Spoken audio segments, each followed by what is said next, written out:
Hello everyone, welcome back to our another mini vlog. কেমন আছো তোমরা সবাই? আমি খুব ভালো আছি।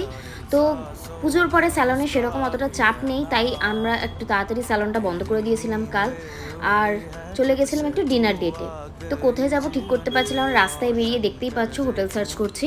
তো দুজনে মিলে ডিসাইড করলাম মধ্যমগ্রামের দিকে যাব আমরা। যেমন ভাবা তেমন কাজ, চলে গেলাম আমরা মধ্যমগ্রামের দিকে।